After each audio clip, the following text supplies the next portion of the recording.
Señores, gracias por continuar con Market, Economía y Negocios. Recibimos a Francisco Luciano, educador, político, municipalista y cooperativista y miembro de la dirección política del partido La Fuerza del Pueblo, con quien tenemos un conversado muy interesante. Bienvenido, doctor, a Market, Economía y Negocios. ¿Cómo se siente usted? Muy bien, muy bien. Vamos a chocar por este lado, ¿cómo le va? Claro que sí, muy bien, muy bien. No tengo queja. Qué bueno, me alegro muchísimo. No, Mire, anoche el presidente estuvo en una entrevista y estaba hablando de la reforma fiscal. Está tratando, parece que, de buscar consenso. ¿Qué piensa la Fuerza del Pueblo, usted mismo, sobre este tema de que si es oportuno o no una reforma fiscal antes de que sobrepasemos la pandemia? ¿Qué piensa? Bueno, la posición nuestra de la Fuerza del Pueblo fue expresada por el presidente Fernández. Tan pronto se habló de que se iba a introducir una reforma fiscal en estos momentos. Establecimos con claridad que no negamos la necesidad de que el gobierno busque recursos para hacer frente a las necesidades crecientes que tiene la República Dominicana. Lo que no veíamos era que el momento fuera el oportuno por el cuadro que tenemos. Es decir, tenemos un país que viene de un año 2020 prácticamente cerrado, una pérdida de empleo significativa. Todavía tenemos un buen número de personas que no han podido recuperar el empleo que perdieron, una caída en el Producto Interno Bruto de la República Dominicana, como no había ocurrido desde la Guerra de Abril. Estamos hablando de 56, 57 años. Y con mucha gente desempleada, hablar de una reforma fiscal pudiera crear situaciones de protestas en el país. Hay todavía, ya hay un paquete de negocios cerrados, alrededor de 25,000 y tantos negocios cerrados. Entonces usted se plantea una reforma fiscal en este momento, entendemos nosotros, y al parecer fue lo que dijo lo que entendí que dijo el presidente Luis Abinader. Es mejor esperar que la economía comience a repuntar para entonces hablar de ajustes. Y qué bueno también que incorporó otra cosa en su discurso que no estaba, que también ha sido una sugerencia de nosotros. Es decir, las exenciones que ya cumplieron su rol, entonces tienen que irse desmontando, porque el Estado no puede seguir cargando con incentivos, se le llama cuando se le da a las empresas, cuando es a los pobres, algunos dicen que es clientelismo. Es un nombre bonito. Es clientelismo. Sí. Entre ellas la del sector eléctrico. Hay que desmontarla, desde luego que hay que desmontarla. Entonces, porque el país, el principal gasto del país, la inversión del país en educación y en salud se parece al costo del gasto eléctrico. Pero, excusa que lo interrumpa, Luciano, pero lo que dicen algunos funcionarios del gobierno que están motivando también la reforma fiscal es que el gobierno no puede continuar endeudándose, porque podría generar problemas en el déficit. Entonces muchos piensan entonces que es mejor la reforma ante esa realidad. Por eso también insistimos nosotros en que la República Dominicana debe liderar en la región la propuesta de generar un fondo global de solidaridad e inversión entre los países que han salido dañados su economía, porque la crisis no es un problema de la República Dominicana solo, es una crisis global. Por primera vez, la humanidad tiene una crisis de salud que ha afectado los 5 continentes al mismo tiempo y ha afectado la economía de todos los países al mismo tiempo. Por lo tanto, no es un problema individual. No, entender el contexto es sumamente importante para saber hacia dónde usted tiene que encauzar las acciones. Entonces, ¿qué es lo que ha planteado la Fuerza del Pueblo? La Fuerza del Pueblo lo que ha planteado es lo siguiente: hay alrededor de 700 millones de trillones de dólares que se encuentran generando intereses. ¿Y qué es lo que nosotros hemos planteado? Que los intereses de un año se conviertan en un fondo para apoyar a los países en la recuperación, para recuperar también la economía mundial y de los países, verbigracia, más rápido. Entonces, el endeudamiento parece que no es adecuado. Ahora yo te pregunto, a una familia que perdió el empleo, a una empresa que salió desbaratada, que no se ha recuperado, que ha tenido que coger 3 préstamos para seguir abierta, tú le vas a meter impuestos. Entonces, ¿cuál es el camino correcto? ¿Cuál es? Entonces, todo parece indicar que en este momento, lo que nos conviene es seguir recurriendo a préstamos, negociar a una ampliación o una moratoria de la deuda actual que tenemos, es decir, lo que tenemos al 13%, vamos a ponerlo al 4%, y en vez de pagarlo en 5 años, póngamelo en 15. Y eso también, a largo plazo. Claro. ¿Por qué? Porque lo que tú tienes que garantizar es la vida de la gente. ¿Qué le vamos a decir? ¿Vamos a quitar los programas sociales? Cuando sabemos que hay 800,000 y pico de familias que no tienen empleo y que no tienen ingresos, ¿se lo vamos a quitar? ¿Qué va a pasar con esa gente? ¿Qué va a generar eso en la sociedad? Entonces, un gobierno tiene que garantizar la alimentación de la gente, que es lo que garantiza la paz pública. Y si no hay paz social, usted puede poner todo el impuesto que usted quiera, usted no va a recuperar nada. Esa técnica que usted acaba de mencionar, que tiene que ver con la extensión de la deuda, así es a 5, 10 años, 15 años, sumado con eliminar las subvenciones que reciben sectores como el sector eléctrico y otros sectores empresariales de este país, que cuando se suman son bastantes millones, pudiera estar ahí la solución para que no se produzca realmente una reforma fiscal. No es que tenemos que hacer una reforma, es que la necesitamos. ¿Por qué? Porque nosotros tenemos una sociedad demandante.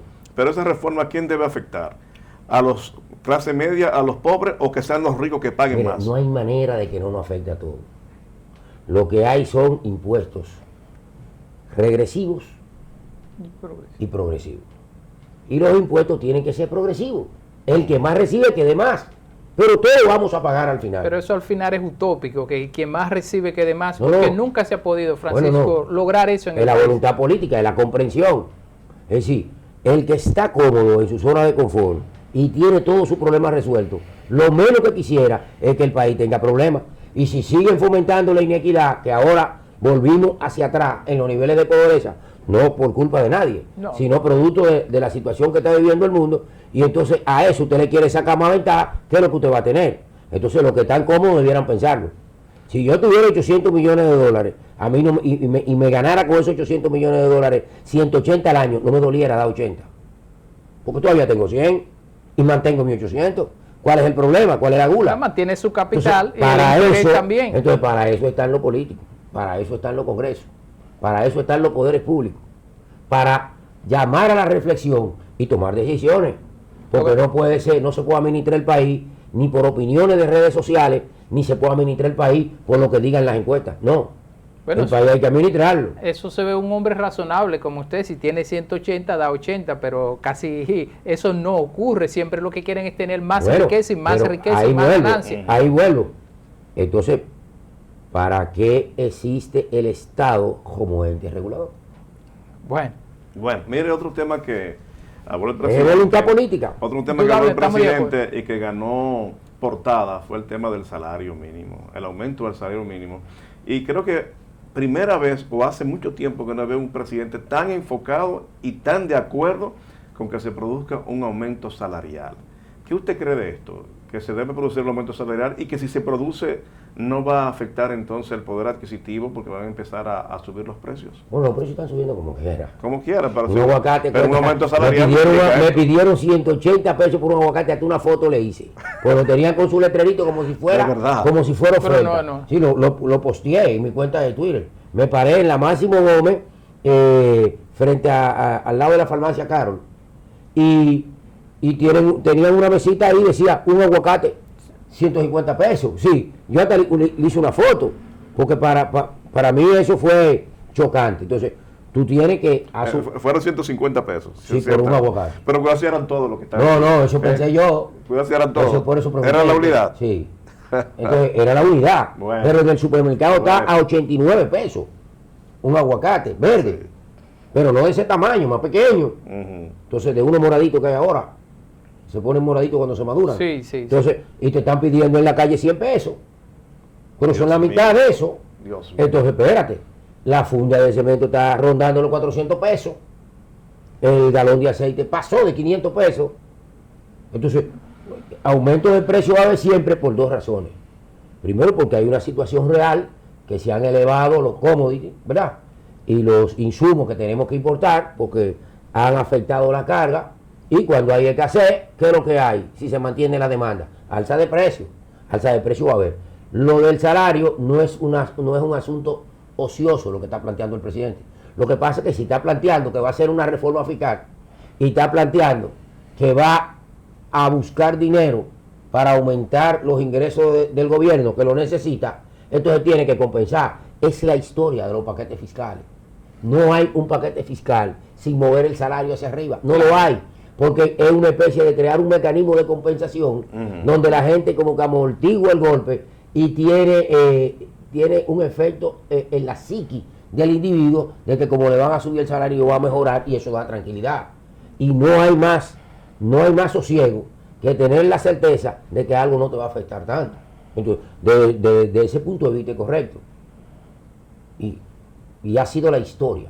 No siempre, siempre hay eso. Entonces, sí, lo que él está planteando no es tonto, pero tendrá que hacerlo en el momento en que vaya a aplicar la reforma, porque si lo hace ahora, la inflación se le come los salarios a la gente y cuando vuelva, entonces tendría que hacer otro.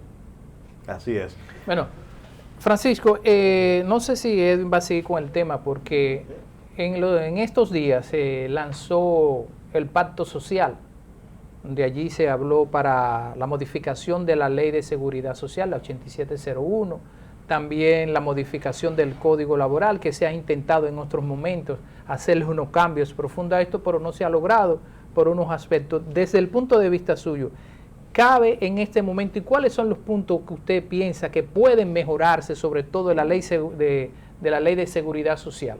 Bueno, mire, la Ley de Seguridad Social es una ley que se concibió para crear tres elementos fundamentales: el seguro, la garantía del seguro de salud, sí, los fondos de pensiones y el seguro de accidentes. Exacto. Lo de riesgo laboral. El riesgo correcto, laboral. Sí. Lo que ha venido a hacer es que se ha convertido en un cerdito donde los grandes capitales y los dueños de la banca fundamentalmente administran el dinero de la gente, y yo no entiendo por qué hay que ganarse 10,000 millones de pesos en el dinero que es para la salud, porque no debiera ser la salud un negocio. Entonces, si fuera por mí, eliminar a las ARS privadas y los fondos de pensiones, determinara que tienen que irse a inversión pública de capital reproductivo, porque al final, cuando los banqueros se lleven todo, ¿ustedes saben quién va a pagar? El Estado. Entonces lo único que sirve ahora mismo es la ARL, la IDOPRIL, que es el administrador de riesgos laborales. Mire, también ahí hubo que modificar la ley los otros días para coger unos cuartos a los trabajadores y los regalaron. Bueno, pero fue por la pandemia. Sí, pero pero sí, antes de eso. Antes de eso, antes de la pandemia. Y hubo exoneración a empresarios que no pagaban con una ley del Congreso. Así es. De dinero de la Seguridad Social. Eso no estuvo bien. Que los congresistas no tenían autoridad para regalar mi dinero. Lo que yo aporté y lo que mi patrón tenía que ponerme, a mí no había por qué dárselo a nadie. Pero hay un... Vamos a ponerlo claro. Porque aquí hay empresarios y gente que no paga nada, no paga ningún tipo de impuesto, y entonces porque sabe que cada 4 años viene una amnistía. Entonces no pagan. Entonces, ¿por qué hay que premiar al que no paga? Lo que hay que quitarle lo que tiene, para que dejen de hacerlo y paguen a tiempo. Porque ese es el problema de una parte de nuestra clase política, que es de cera frente a ciertos intereses y muy dura cuando se trata de los otros. Y ahí volvemos al ejemplo: un pobre se roba un pollo y es ladrón, y a uno por una yuca en Asua le metieron 7 meses. Bueno, cuando un banquero te quiebra el banco, o cuando no te pagan los impuestos y te llevan doble contabilidad, eso es evasión. Bueno, mire, usted sugiere que se elimine la parte privada en el sistema de seguridad social de la República Dominicana. Esos son los fondos de pensiones y las ARS, que se vayan al Estado. Que todo lo administre el Estado, o a lo sumo, una especie de empresa mixta. Pero no puede seguir el capital privado ordeñando a los cotizantes de la Seguridad Social. Bueno, ese es un tema caliente. Sí, pues, hay que plantearlo. Es un tema caliente. Sí, no, pero yo estoy de acuerdo contigo. No, pero uno no puede tener miedo. Y es el momento de presentarlo, porque la ley va a ser modificada. Hay gente que dice, no, que le reduzcan la ganancia. Ven acá, por el negocio lo administran ellos. Cuando no lo puedan coger por la rentabilidad per se, entonces se van a autocomprar, se van a autovender. Mire, Vamos a dejarnos de mire, cosas. Luciano, usted tiene una invitación abierta aquí porque hay muchas cosas que Sí, no vamos a poder sí. tratar. Mire, Bueno. No mire, pudimos extendernos, fue todo muy ¿Eh? rápido, pero para el próximo Sí. otra No, pero invitación. yo sí quiero decirle en qué está la fuerza del pueblo antes de irme. Sí, ahora, pero un claro, minuto, sí, un minuto. dele para No allá. es sencillo. Un minuto, sí. Nosotros nos encontramos, y lo hemos comunicado a la Junta Central Electoral oficialmente, en un proceso de movilización de nuestra militancia y de captación de nuestra simpatía. Porque al salir del Congreso, profesor Juan Bosch, donde aprobamos los estatutos, la línea programática, la declaración de principios, entonces tenemos que formar las estructuras que mandan los estatutos. Eso es lo que nos va a permitir registrar nuestra militancia y organizarla para poder realizar el Congreso Elector Manolo Tavares Justo, que es para elegir la dirección central de la Fuerza del Pueblo y las direcciones medias en todo el país. Y eso va a ocurrir entre los meses de septiembre y octubre, Muy bien. el Congreso Elector. Excelente. Dar las gracias a Francisco Luciano por este tiempo tan interesante aquí en Market, Economía y Negocios, que lamentablemente finaliza. Será hasta la próxima entrega.